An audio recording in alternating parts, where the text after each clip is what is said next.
नमस्कार साथियों, आज मैं आप लोगों को जमीनी सच्चाई से जुड़ी जमीन की बात और हकीकत बातें। अगर एक मजदूर चाहे तो पहाड़ खड़ा कर सकता है, अगर मजदूर चाहे तो बड़े बड़े बिल्डिंग बना सकता है, बड़े बड़े शहर बसा सकता है, पूरी दुनिया को बसा सकता है। मजदूर जिस दिन मजदूर अगर रुक गया तो शहर रुक जाएगा, बड़ा बड़ा बिल्डिंग बनना रुक जाएगा, ये देश रुक जाएगा, हर एक चीज रुक जाएगा। तो ऐसा क्यों होता है?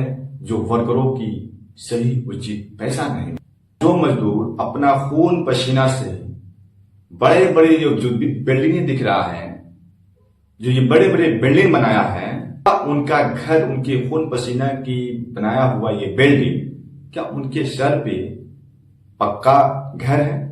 वर्कर ने, जो मजदूर ने अपनी मजबूरी में वर्कर ने जो रास्ता बनाया, क्या उसका राह आसान है?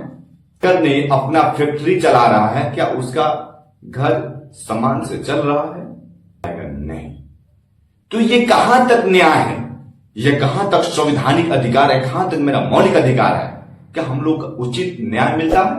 नहीं।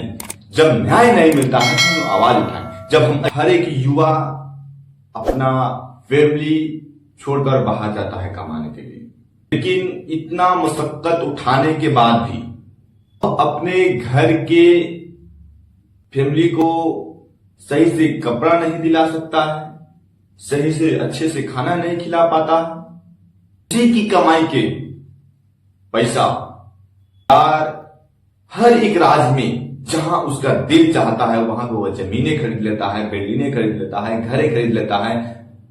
तो जिसका पसीना है, जिसका कमाई है, कुछ नहीं मिलता है। वो खुद मेहनत करते करते करते करते खत्म हो जाता है, लेकिन उसकी मेहनत का फल नहीं मिलता है। मैं आया हूं आप लोगों को सामने हकीकत दिखाने। मैं हूं हबीब आलम, जो आप लोग देख रहे हैं जमीनी सच्चाई। आज मैं लेकर चल रहे हैं लेबरों की दुनिया में।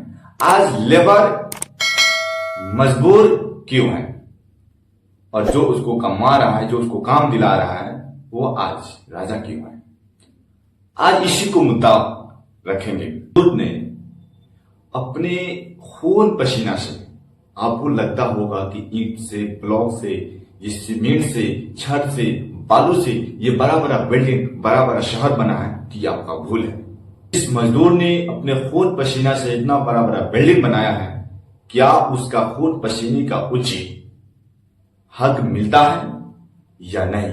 ये सवाल सिर्फ वर्करों से है।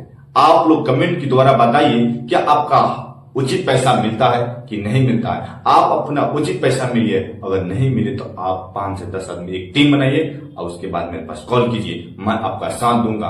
और मेरा नारा यही रहेगा कि हर एक इंडिया के राज्य में, जो भी राज्य है, उस हर एक राज्य में उनका उचित पैसा मिलना चाहिए। वर्करों का बढ़ गया, रूम का दाम बढ़ गया, गैस का दाम बढ़ गया, राशन का दाम बढ़ गया, हर एक चीज बढ़ गया, लेकिन अभी तक हमारा सैलरी नहीं बढ़ा। कोर्ट ने भी आदेश दिया कि एक 1 अप्रैल से लागू किया गया कि न्यू हेल्पर को, जिसको कुछ नहीं आता है, उसको 783 रुपए देना चाहिए, लेकिन आज भी वही है। जब हमारा है कि हमको इतना इतना हक मिलना चाहिए, लेकिन हम लोग खुद नहीं लेते, हम खुद नहीं लेना चाहते, ये हम डरते हैं। और हम खुद जिस दिन हम डर गए उसी दिन मर गए। हमें डरना नहीं है। अगर हम कुछ 100 साल जीने से क्या फायदा, जब कीड़े मकोड़े की जिंदगी ही जीना है? तो इसका मेहनत की पैसा अगर जाता है तो कहां जाता है? कि बड़े बड़े इंजीनियर के पॉकेट में जाता है कि इन कंट्रैक्टरों के पॉकेट में जाता है? किसके पास जाता है? हम जैसे वर्करों की मेहनत हम करते हैं, लेकिन मेरा मेहनत का फल कोई और खाता है। पूछना चाहता हूं कि आप कितने घंटे मेहनत करते हैं कि आप इतना बड़े अमीर बन जाते हैं, आपके पास हर एक चीज आ जाता है, लेकिन हम सब वर्करों के पास 12 घंटा 14 घंटा ड्यूटी करते हैं, उनके पास कुछ नहीं आता। सही से कपड़े पहनने के लिए कपड़ा नहीं खरीद पाते हैं, सही से खाने के लिए खा नहीं पाते हैं। ये आर्टिकल 2023 बोलता है कि राष्ट्रपति और प्रधानमंत्री इस मौलिक अधिकार को कोई नहीं छीन सकता, कोई नहीं तोड़ सकता है, नहीं कुछ नहीं कर सकता। लेकिन यहाँ पे जब हम लोग आए हैं, इस कंट्रैक्टर के पास आए हैं, जब हम यहाँ पे काम करते हैं, तो ये बोलता कुछ समझता नहीं है। आप मेरे अंदर आ गए तो आप मेरा बंधुआ मजदूर हो गए हैं। मैं जैसा बोलूं मुझे आपको करना पड़ेगा।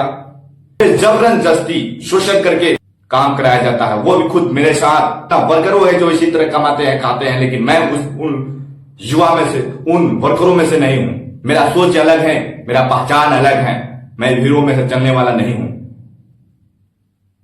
मैं कल हम लोग सिर्फ क्या हमें भगवान ने भेजा, अल्लाह ताला ने भेजा इस दुनिया में सिर्फ बड़े बड़े लोगों को गुलामी करने के लिए?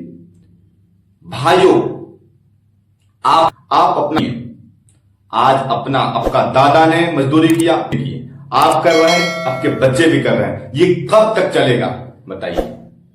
भाई, हम पढ़ाई लिखाई नहीं करें, जरूरी नहीं कि सही उचित पैसा, उचित तनख्वाह मिले। क्या मिल पा रहा है? उससे जबरन शोषण के ऊपर हम लोग को है 9:30 से 6:30 तक, लेकिन उससे ज्यादा हम लोग ओवर टाइम करते हैं। क्या उसका डबल पैसा मिलता है? सवाल आएगा और जवाब नहीं आता है तो क्यों करते हैं भाई?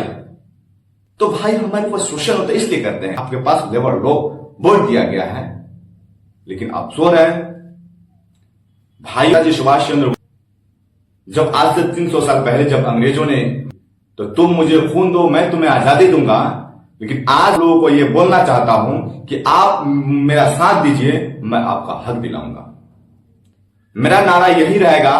और मैं चाहता हूं कि जो कंडक्टर ये काला माफिया वर्कर वाला सिस्टम, किसी वर्कर के साथ 6 बजे से ज्यादा ओवर टाइम कराता है और उसको डबल, उसके सैलरी के हिसाब से डबल पैसा नहीं देता है, तो हमसे संपर्क करें।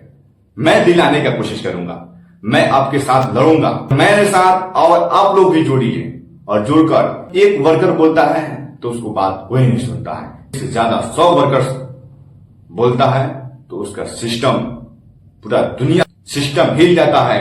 तो अगर सिस्टम हिलाना है, बनाना है, तो आप मेरे साथ खड़ा होइए और एक मुट्ठी बांधकर, एक हाथ में हाथ मिलाकर हम लड़ते हैं। देखते हैं कि सिस्टम बढ़िया है कि हम वर्कर बढ़िया रहे, हम लोगों का पावर बढ़िया है। हम लोग इसी को अब मेहनत करेंगे। अब बस और हकीकत और हक दिलाना